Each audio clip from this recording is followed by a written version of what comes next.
And as we are coming on the air tonight, a big promise seems to be emerging from President Trump, floating the possibility of some sort of refund or dividend or money back into Americans' pocketbooks as part of the savings that he says we are seeing from all those government cuts. But can he actually deliver?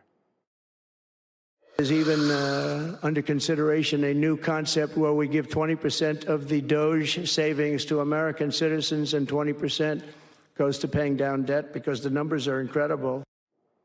As they say, the devil is always in the details, and those details right now are something we just don't have access to. We are learning, however, that the next round of cuts could target the government's largest department, the Pentagon. Now, Secretary of Defense Pete Hegseth has issued a memo with a plan to cut 8% from the defense budget in each of the next 5 years. At least he is asking for proposals from military leaders to come up with that. And here's the thing. Despite all of these cuts to the government, the president wants new money from Congress right now for campaign promises like immigration. So right now, the Senate and the House are trying to come up with separate plans on how to get him that money. And for now, Trump seems to be playing some favorites. He says he likes the House's version over the Senate's version. So that's a lot to break down there. Joining us now is the legendary Leanne Caldwell, chief Washington correspondent at Puck. Leanne, starting off here, this big promise of tax cuts or this dividend or whatever they call it, that could be extremely popular. But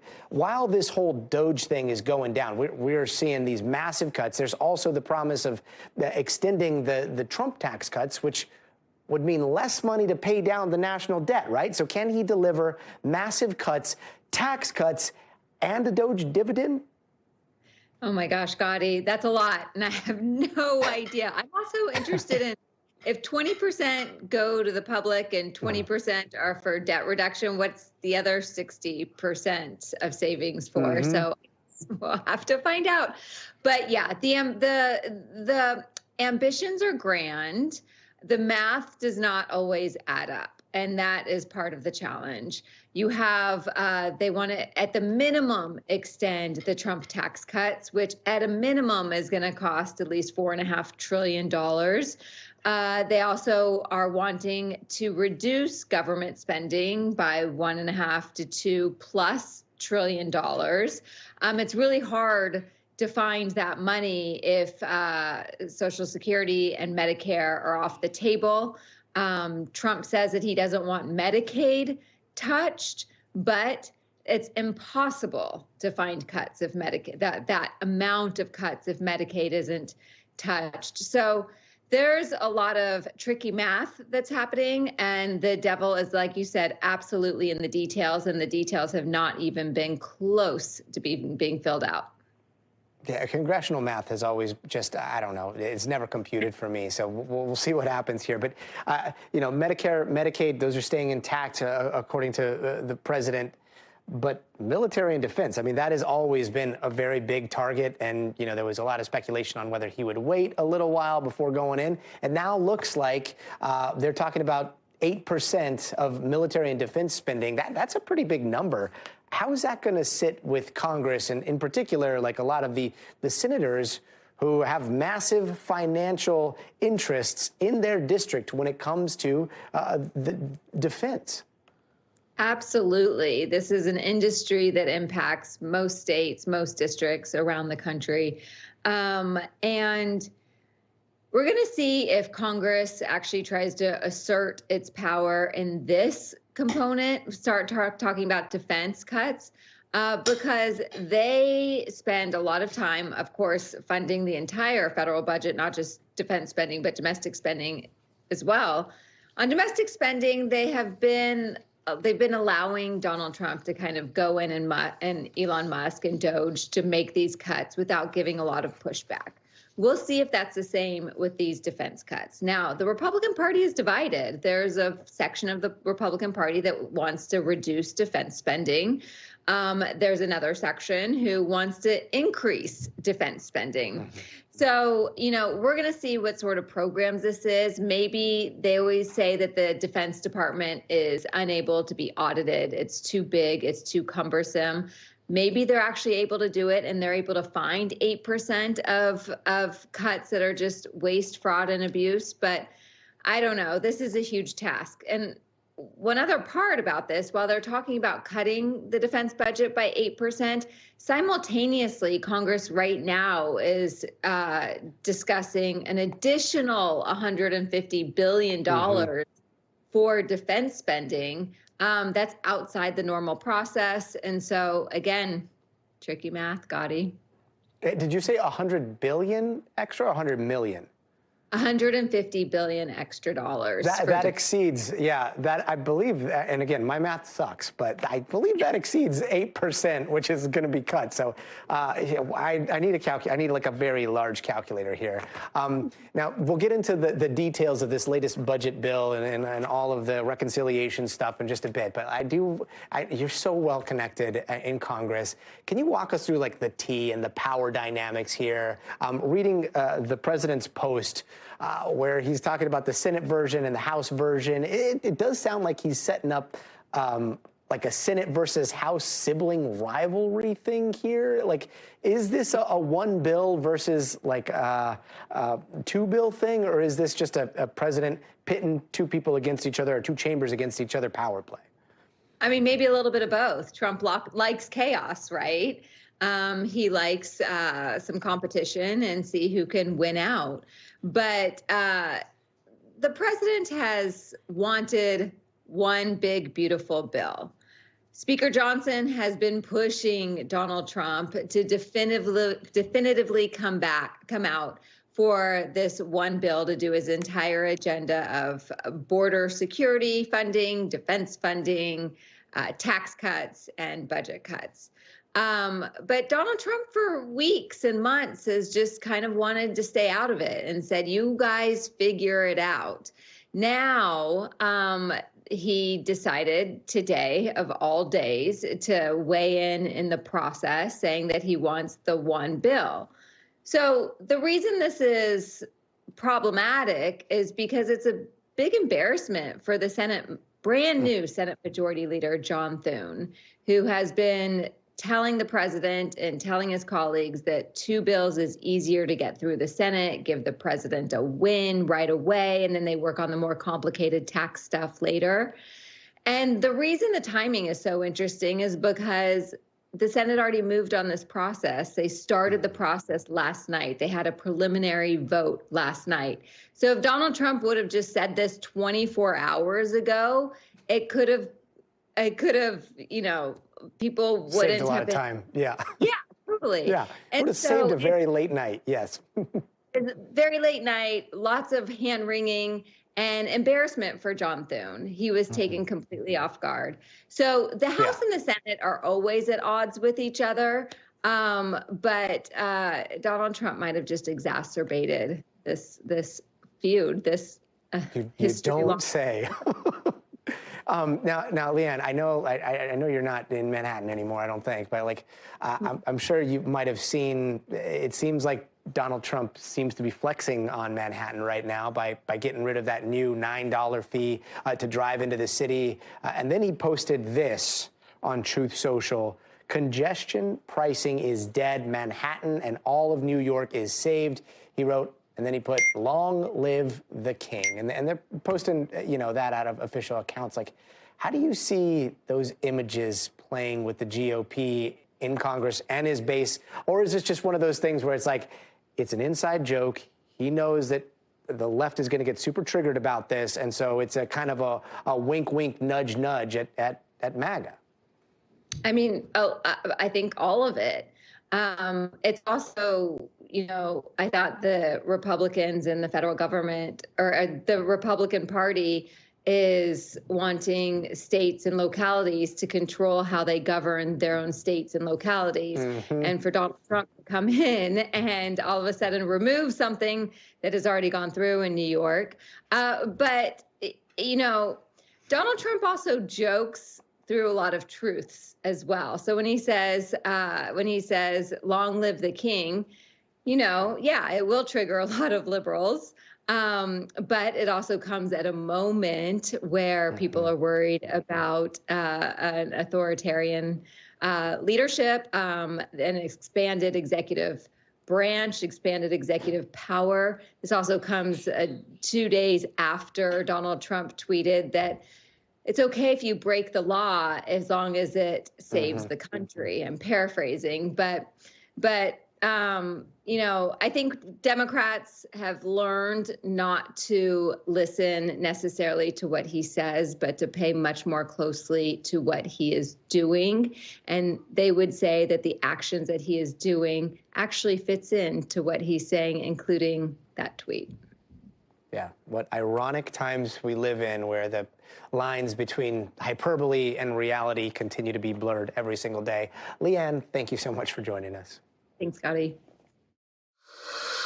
And our friend Julie Sirkin joins us now from Capitol Hill. Julie, just set us straight here, because the budget proposals we're talking about right now, like, this is not the big fiscal year budget of all budgets, right?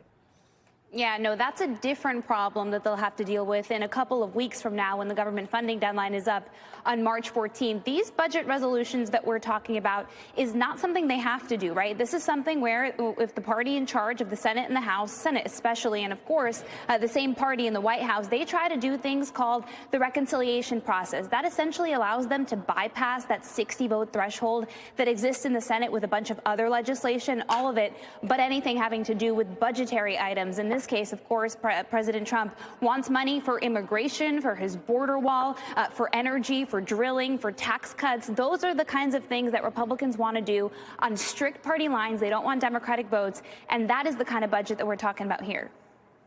It's the extra credit budget, I guess. What are in these proposals?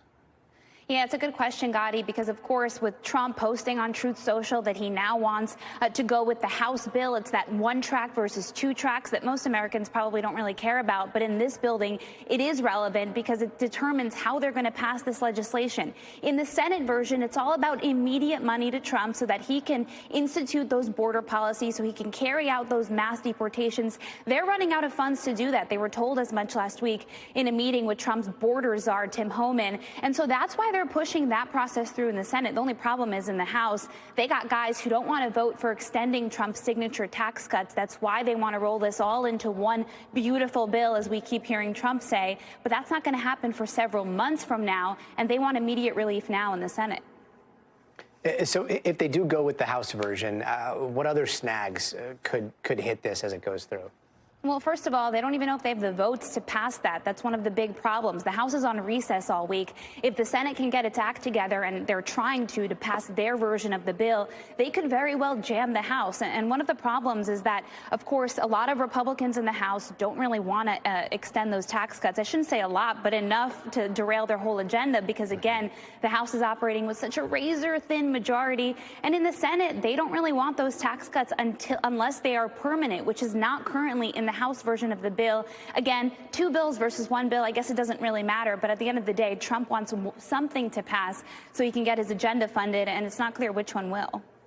Wait, and on the people that you know don't support, or Republicans that don't support extending those tax cuts, is their argument fiscal responsibility? Because, like, how are they going to go up against the president, who is claiming fiscal responsibility, and get caught in that, I don't know, no man's land? Exactly. Obviously, cutting taxes and extending those tax cuts are just going to add more trillions to the debt. Elon Musk keeps talking about cutting at least $2 trillion from the federal deficit. You can't really do that unless you start cutting programs like Medicaid and those key programs that Americans rely on. Trump, again, apparently taking that off the table. But a lot of Republicans here know that that's really the only way to make it happen, especially if he wants those tax cuts to happen. And you're right. You hit it right, the nail right on the head. You have Republicans in the House who don't even care about shutting the government down, let alone adding more debt to pass Trump's tax cut proposal. And that's why Speaker Mike Johnson wants to put all of that together and essentially force them to vote on it. But of course, the Senate is playing hardball here, Gadi. Yeah, I mean, math works so funny on Capitol Hill. Julie Sirkin, thank you so much for joining us. Meanwhile, thousands and thousands of federal government workers have been let go in the first month of Trump's return to the White House, leading to protests across the country.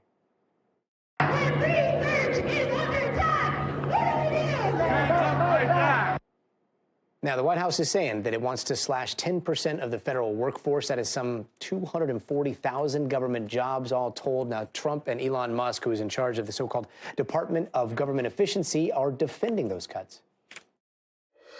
If the will of the president is not implemented, and the president is representative of the people, that means the will of the people is not being implemented. And that means we don't live in a democracy, we live in a bureaucracy. And so I think what we're seeing here is the thrashing of the bureaucracy as we try to restore democracy and the will of the people. The bureaucracy goes beyond Washington, D.C. 80% of federal workers live outside of the Washington area. And joining us now is Nate Vince and Katie Sandlin. Until last week, Nate worked at Yosemite National Park. Katie worked at the National Institute of Health. Thank you guys so much for joining us. Nate, I want to start with you. As I understand it, you were like the sole locksmith for the entire Yosemite Park, right? What does that entail? Yosemite has roughly 1,000 structures, historic and non-historic structures, 300 plus houses that people live in, roughly the size of Rhode Island. All of those buildings are public property and are cultural resources for the public and are protected by locks, various locks in different forms. Day to day, I keep those locks working and keep them functioning so that the people in the park, the emergency services, utilities, facilities, interpretation division, all those people can do their job. And then day to day, I maintain the records of all those key controls and all the records for the park. What kind of impact is this going to have on the park as like the keeper of the keys there? Well, the previous locksmith is just retired after 24 years. I've apprenticed under him for 4 years, learning the trade and learning the specific quirks of Yosemite National Park and living out here in the woods.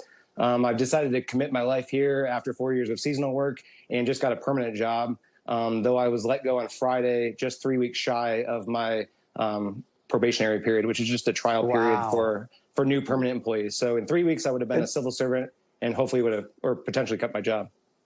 Hold on. So wait, so that's the 2 year probationary period, and 1 year, 1 year, or 1 year probationary period, and yet you were learning under this apprenticeship for 4 years, right? 4, yep. They were seasonal. So with the government, I work seasonally, so it's 4 years, but 6 months seasons. And then I'm eligible to apply for a permanent job, which I wanted and applied for. And during that probation period of fulfilling the job, I fulfilled 49 of my 52 weeks in my probation period, getting star awards and getting accolades for how happy everyone is with my service. Without me, I competed nationally for the job, beat other people out. And without me, there's a lot of knowledge that's lost. There's a lot of property that is at risk, and a lot of people that are still here in the park doing jobs will be handicapped because eventually locks will break and eventually keys will be needed. I mean, there's so much time to go into there. Katie, I know you were let go on Saturday. I do want to ask, like, how did these firings happen? Like, what was the process? How did you find out? I was actually treated really well compared to some of my colleagues that I heard from. My boss and boss's boss actually reached out to me because my boss was out of town, and they called me together and, gave me a heads up because they wanted to let me know, because they were pretty sure that the letter from HHS that I would get, the termination email, would probably be pretty harsh, and they wanted to give me a heads up and reassured me that nothing in that letter was true. And my boss actually cried on the phone. She said she felt so guilty recruiting me or getting me to, talking me into coming here. I just moved here from Alabama, took on a significant amount of debt to do so. And I'd only been there for a month. And then, of course, I was terminated. So you relocated your entire life for this job? Yes. Yes. Working at the National Institutes of Health, in my field, that's as good as it gets, and I actually sent the recruiter an email and said, this is probably the only job on the planet that would pull me away from warm winters in the South and college football. I'd always wanted to work at the NIH, and, I actually cried on the phone when Human Resources called me and offered me the job. My team, we did so much great work, and over half of our team was cut. Half of your team was cut. What is this going to do to your life going forward? I wish I had an answer for you. I've actually gotten so desperate that I created a donation thing online asking people random strangers to please help me, because normally I, plan for things like this to potentially happen, but I went all in on this job and, wiped out my savings, maxed out my credit card, took out a loan, because I thought that I never in a million years would have imagined that this would happen. Have you thought about fighting the terminations at all? That's something I've been considering. And up until maybe today, I was really gung-ho about that because, I want my job. Like, I'm not trying to sue somebody to get compensation. I just want to go to work and contribute to education and outreach to help teachers and their students and help healthcare providers provide better patient care. But now I think I've kind of come to the realization today that I'm not going to get my job back, but there are people that are still there. And so I want to organize folks that got fired and us fight back to get people to know what's going on there, hopefully, so that, hopefully Americans will reach out to their congressional leaders and they can stop any more people from getting terminated. I know that there's probably no hope for me, but at least there's still good people there doing incredible work, and I want to keep them there if we can. And Nate, what did that job mean to you?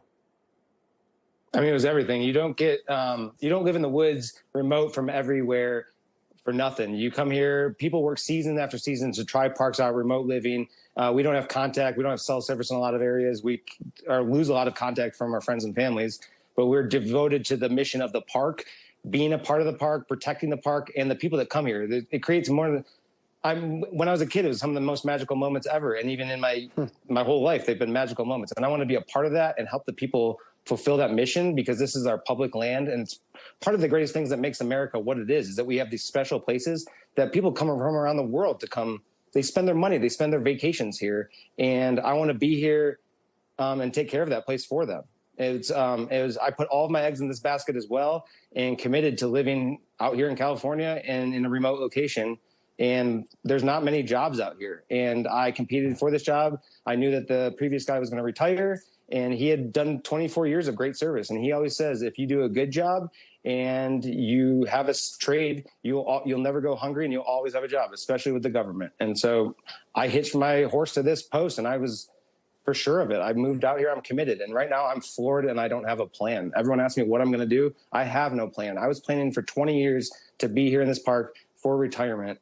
And it's gone. It's all gone in a second. And I'm fighting because there's people still here that are scared for their jobs. The morale is through. It's floored. I've talked to people at Carlsbad Cavern that lost 13 of their 52 people. That's over a fifth of their workforce. And these are public parks where the public comes to, needs people. They need help. They need resources. They need emergency access to facilities. They need first responders. It needs to be working well. It's like it's a city.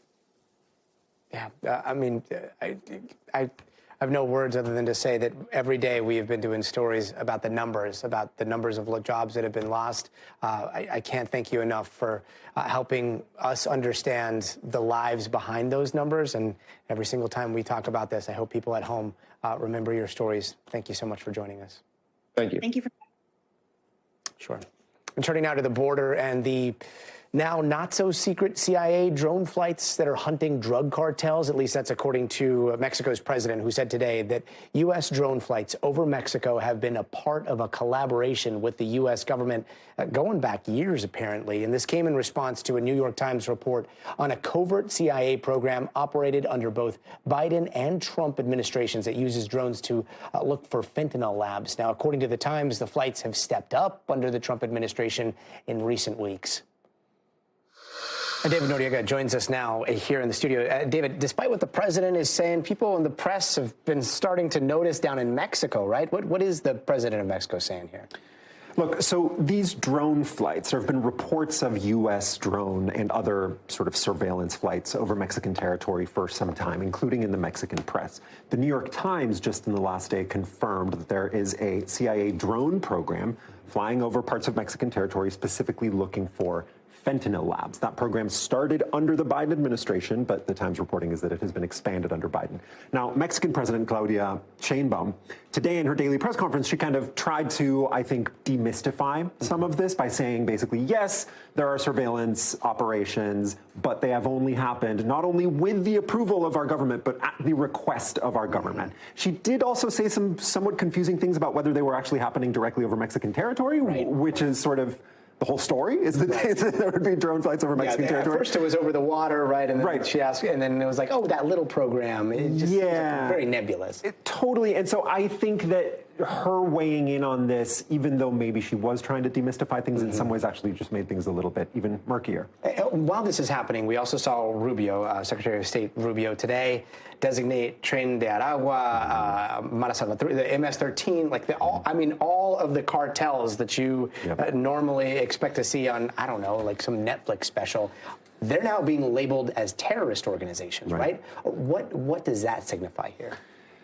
So, look, I think, first of all, it's worth kind of talking about the different organizations that have been labeled foreign terrorist organizations at this point by the State Department. You mentioned Tren de Aragua and Mara Salvatrucha, MS-13, which are street gangs, essentially.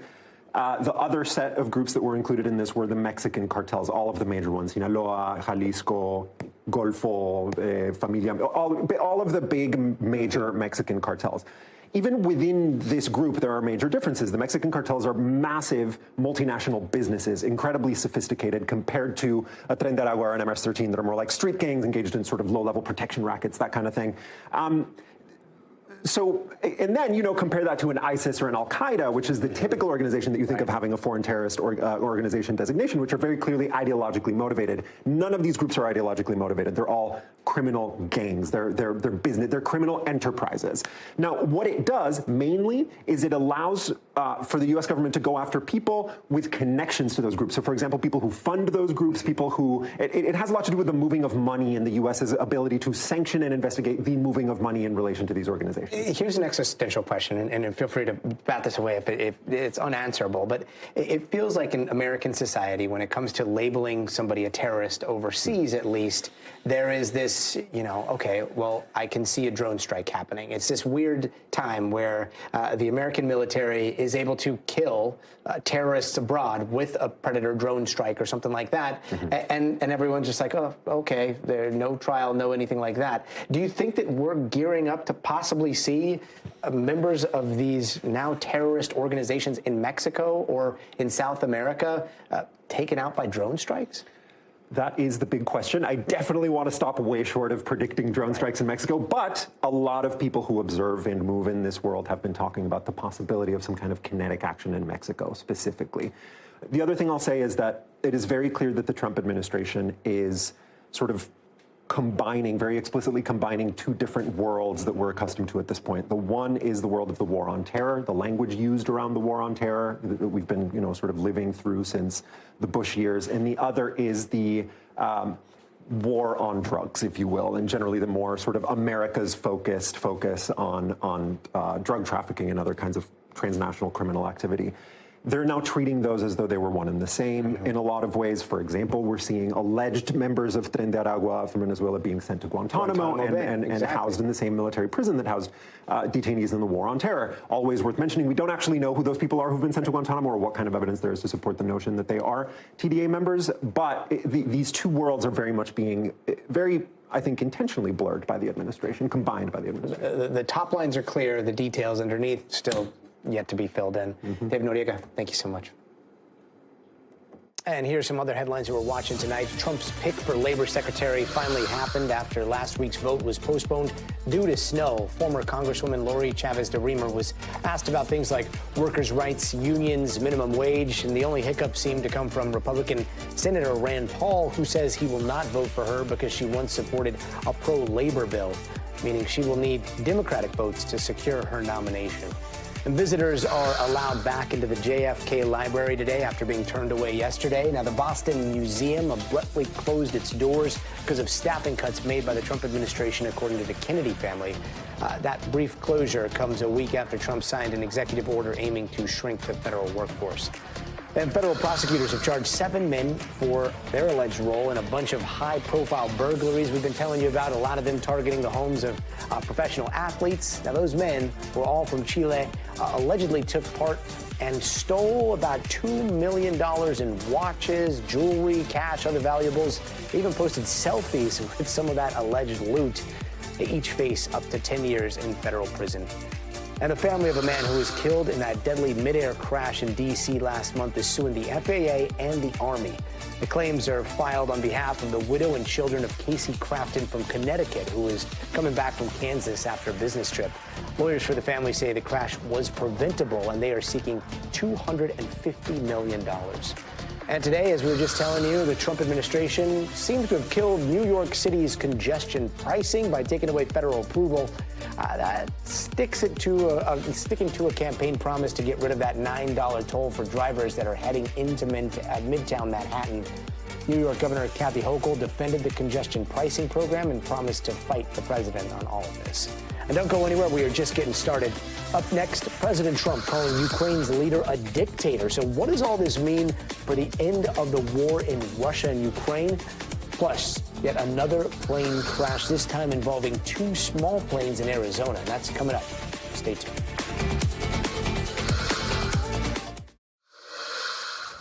Hey, welcome back. Today, things between Ukrainian President Zelenskyy and President Trump seem to take a turn for the worst. After Trump said Kyiv was to blame for the war with Russia, Zelenskyy then fired back, saying Trump was living in a Russian-made disinformation space. Now, those comments did not end there. Trump took to social media calling Zelenskyy a, quote, dictator and suggested Ukraine start holding elections. NBC News chief foreign correspondent Richard Engel has more. For the last 3 years, Ukrainian troops have been fighting out of foxholes and tank traps like this one. And here in eastern Ukraine, the pace of the fighting is still relentless, with Russian missile and drone attacks coming almost constantly, especially on clear days like today when the drones have a open field of vision, and they can fire more or less at will. And now Ukrainian troops, in addition to dealing with the constant Russian threat, are wondering, do they have American support? And many of them are watching incredulously as President Trump is blaming Ukraine for starting the war. President Trump said that he could have arranged a deal, that it was President Zelenskyy's fault, effectively, for not preventing the war before it started. He said that had President Zelenskyy made some concessions, given Russia some unspecified amount of territory, the whole war could have been avoided, and that President Zelenskyy launched the war, and he never should have, and that had President Trump been in office, this all never would have happened. President Zelenskyy has responded somewhat angrily to those statements. He has said in the past that he's been frustrated that Ukraine is being cut out or feels cut out of President Trump's peace process, which began with talking to the Russian side, began with a conversation between President Putin and President Trump. And this morning, President Zelenskyy said, in response to those comments, blaming him effectively for provoking the Russian attack, he said that President Trump is trapped in a disinformation bubble, suggesting that he is following too closely Russian propaganda. Today, President Trump's envoy, retired General Keith Kellogg, arrived in Ukraine, and the Ukrainian government desperately wants to talk to him, desperately wants to change that narrative, and they want to bring him out to frontline positions like this one so that he can, quote, learn more about the ground truth in Ukraine. Richard Engel, NBC News, outside of Kharkiv, eastern Ukraine. Richard, thank you. Let's bring in the director of USC's School of International Relations, Robert English, to talk a little bit more about this. Robert, I mean, what does this war of words do for the relationship with the U.S. And Ukraine? Like, I cannot think of another time in which the relationship has been at such a low point. Yeah, it's exactly what you don't want going on as you're entering serious negotiations of the highest stakes with Vladimir Putin's Russia over trying to get the best possible settlement to this war. We should be united, and instead we're sniping at each other in the most childish and destructive way. Meanwhile, we've got Russia entering the picture, and Putin, statecraft aside here, it does seem like he is subtly trying to instigate Trump or egg him on with a lot of his public comments right now. Like, how could that go? Well, the things that Trump is responding to, he does inhabit a different information space or bubble, whatever Zelenskyy called it. He's getting his analysis, his data from different sources, and apparently much of it not very credible. But I have to say something else about what Trump is up to. I think there is a personal element here. He simply deeply dislikes Zelenskyy. He remembers well the impeachment scandal he went through over the Hunter Biden business, all of that, so much criticism from Kiev. Trump doesn't forget a slight, and there have been many from Ukraine and from Zelenskyy. So he's getting even, but he's also playing to the far right in much of Europe, because what he's saying is broadly believed by the right-wing nationalist populist movements in Italy, in Germany, and all over the continent, namely that Zelenskyy is corrupt, that our money is being wasted, that we're being duped, that Zelenskyy is a dictator at home and his own people don't like him. Whether that's true or not, of course, it's wildly exaggerated. It is also broadly believed in those right-wing circles. And this is a direct intervention, in some sense, in the German elections that are coming up very soon, and elections in other countries. Trump is playing a game on this level, too, trying to ensure a turn in Europe towards MAGA-like politicians in Europe that he can do business with. Yeah. Professor English, really appreciate your insight. Thank you for joining us. And coming up, a mid-air crash in Arizona. What we know tonight about this small plane collision that killed 2 people. But first, you got to see this. This is a heroic rescue that was caught on camera. 2 first responders saving a woman from a burning truck. Now, the truck was hit by a cement mixer, setting it on fire. Luckily, a police officer and firefighter were able to break that window, pull the woman to safety just in time. Look at that. What a relief. We'll be right back.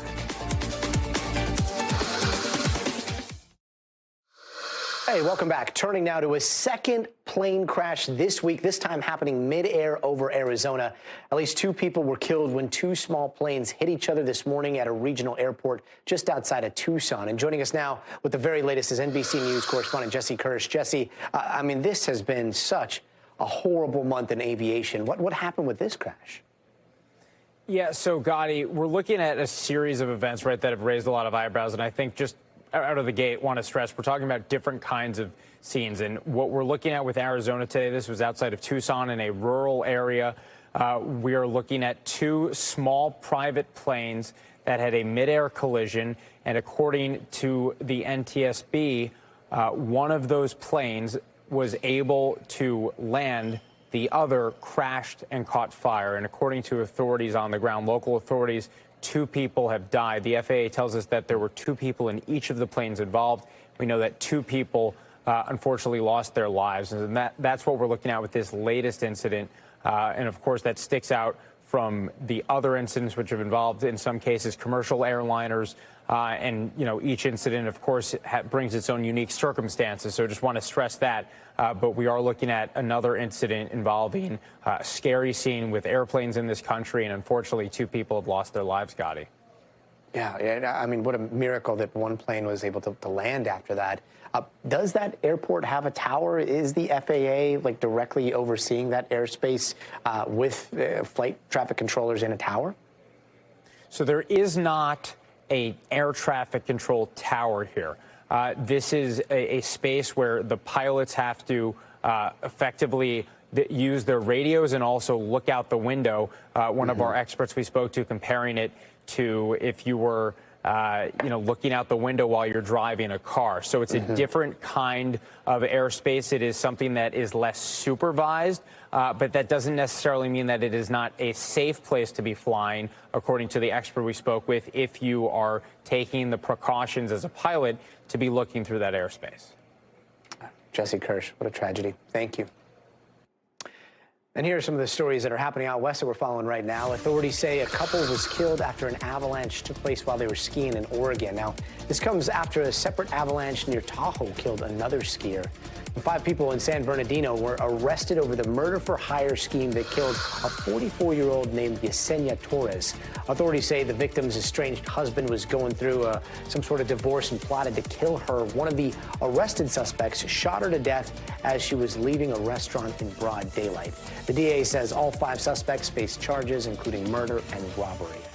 And an 86-year-old white man who pleaded guilty to shooting a black teenager named Ralph Yarl when he accidentally rang his doorbell is now dead. Andrew Lester was facing up to 7 years in jail after his plea deal. He was awaiting sentencing in March, but authorities did not say when or how he died. And still to come, over 150 whales were stranded on a beach in Australia. We've got those details, plus some other stories trending around the world, so stay tuned.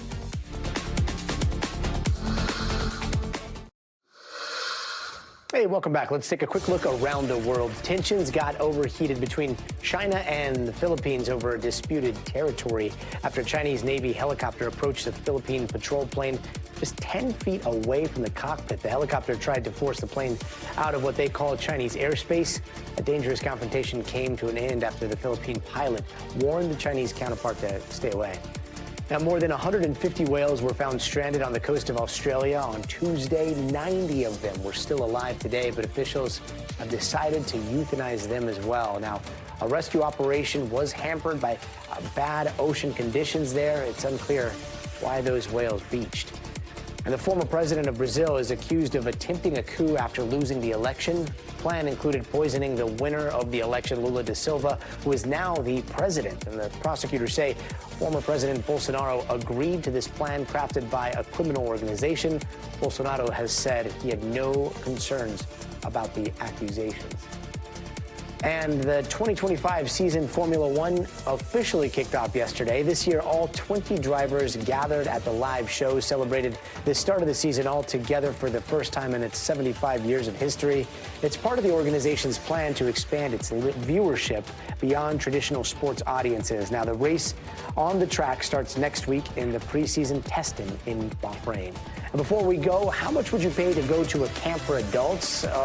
This one's not just any camp. It is I guess an intense alpha male boot camp, and it comes with an $18,000 price tag, but it promises to be life-changing.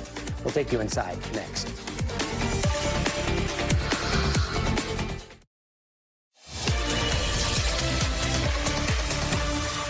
And now let's dive into something in the future that we probably use every single day in some way or another, but we never think about because it is hidden so deep beneath our oceans. Welcome to the world of underwater cables. They are a big part of our world, and a big part of this digital highway along the seabed helps keep us all connected online, and the demand right now is only growing. So Meta's solution right now is building the world's longest undersea cable connecting 5 continents. That project is so ambitious, the timeline and the price tag are still totally up in the air. Something like 95% of global internet traffic, though, flows under the undersea cables, and add that to the thousands of miles of global pipelines carrying oil and gas. The ocean floor has become a target for all kinds of trouble. Is this what sabotage looks like? Churning water caused by gas leaking from massive pipes in the Baltic Sea. 2 of the cables you can see here in the Baltic Sea have been damaged. One connects Sweden and Lithuania, and the other links Germany and Finland.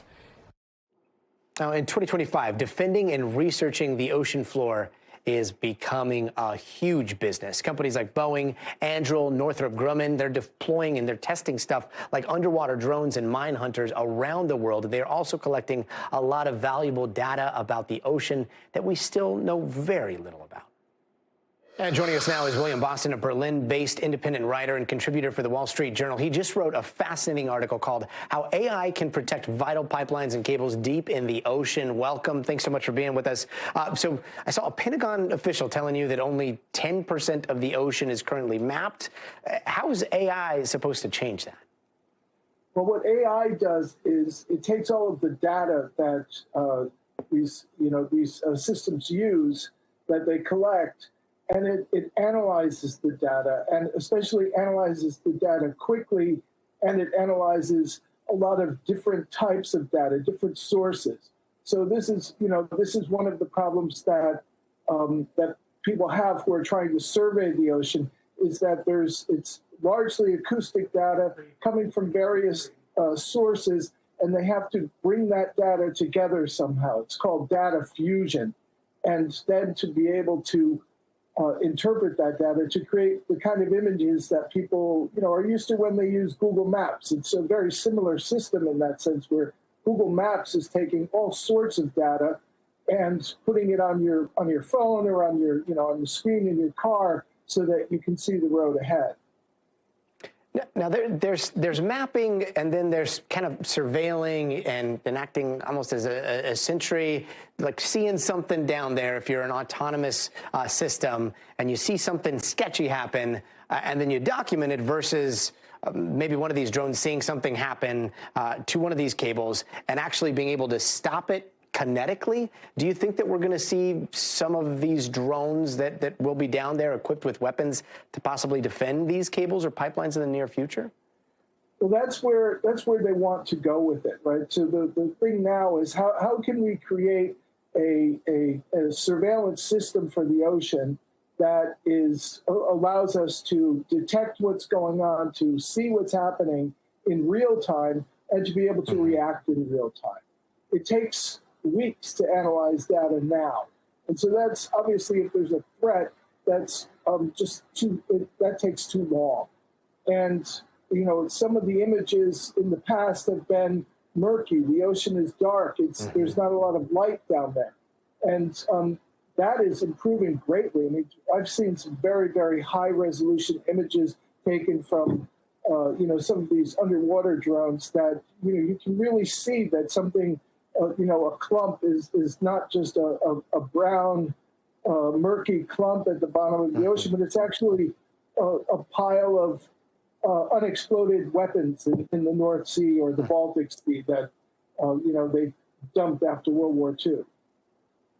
Wow. And how much of this type of hardware is already down there? How do they monitor these pipelines and these cables? So this is actually quite common for academic research, trying to survey various parts of the ocean, or if you're, a power company's building a wind farm, they have to be able to see what's going on and to do surveillance of the area. So there are companies in the U.S. and also here in Europe that are using drones to sort of swim over pipelines and shed, shine a light on them and then collect those images and see, what conditions it's in. So it's largely used now for maintenance of such cables and wind farms, and to see if there are any problems. And the idea is to be able to have a system where you have a much more detailed view, a view of what's happening underwater, where it's in real time, so you can see what's happening now and be able to respond in real time to a perceived threat. Got it. William Boston, thank you so much for being with us tonight. Thanks. And finally, would you pay $18,000 for a life-changing transformation? Well, there are dozens of men around the country that are joining a 3-day military-grade boot camp that apparently pushes them to the brink. Sam Brock takes us inside this man camp. You're way too goddamn big to not be throwing this little piece around. Through a high-intensity boot camp offered once or twice a year. You, right? Yes. Are you last? That includes hand-to-hand combat, water hosing, and crawling across railroad tracks. The Modern Day Night Project makes a promise to men who shell out the $18,000 to attend the 3-day program. You'll become better friends, better fathers, better leaders. They're stuck in a rut. They've lost that fire. They've lost the edge as a man. Suffering leads to those superpowers. Instructor Steve Eckert says the suffering is just one snapshot of a program that strives for a deeper purpose. It starts off very loud, chaotic, and violent. They're forced to fight each other. After that, they're hugging each other. They're crying. The common thread for many attendees, he says, is a past colored by abuse and the search for some direction. Keep going, keep going. Since its 2019 start, the project has held 20 sessions and racked up millions of views online and plenty of questions about its purpose. In June of 2020, a participant died during a session, and his family sued for wrongful death, alleging a failure to provide necessary medical care, though the parties settled a few years later. In a follow-up interview, Eckert told NBC News he did not want to discuss the matter due to privacy and respect of an extremely unfortunate tragedy, but added there was no liability. What is the Modern Day Knights program teaching men about masculinity? To be a civilized, savage servant. So civilized, they're going to open doors, they're going to say please and thank you. They're going to be a savage when it's needed, when it's time to be a protector. If you're not a savage in that sense, does that mean you're not a real man? I think a man should have it in to be a savage. Masculinity never even crossed my mind. Entrepreneur Michael Chernow took part in 2022 as a physical challenge. I believe that I have this sort of inherent warrior mindset, and I run towards the hard things in life. When I'm in the hard thing, I tend to feel like I am at my most sort of vulnerable place where I can start to really dig. Chernow has been married for almost 2 decades, has 2 kids, and is a highly successful businessman. It's not that you felt broken, but you did want to address this trauma from earlier in your life. I had a very, very violent and abusive relationship with my father, and that motivated me to look elsewhere for a father figure. He says that in turn led to a sexually abusive relationship with a mentor. How did going through this program help you to address some of those years-long traumas? It brought to light some of the trust issues that I have in my life. He says he endured activities like this, digging graves in which participants lie in closed body bags for growth as much as grit. A physical breakdown is required as part of the process. Your thoughts on that? That's been my experience too. And I can't say that for everyone. Licensed therapist Dr. George James weighed the benefits of programs like MDK and said they're not a replacement for actual treatment. I've had clients that have done really difficult, challenging things, from ultra marathons to tough Mudder races. I think it's being able to, as a therapist, being able to have the conversation around how does this directly help you to be a better father, partner, man. For Michael, the actions in this case prove stronger than any words. Some people have to walk through the fire to know that a burn is not going to kill you. Sam Brock, NBC News. I don't know. My kids already put me through enough of a ringer, and they're only 1 and 3. They're like kettlebells, and I'm constantly lifting. Sam Brock, thank you very much for that. That's going to do it for us tonight. I'm Gadi Schwartz. We'll see you tomorrow. But until then, stay tuned now. Thanks for watching. Stay updated about breaking news and top stories on the NBC News app or follow us on social media.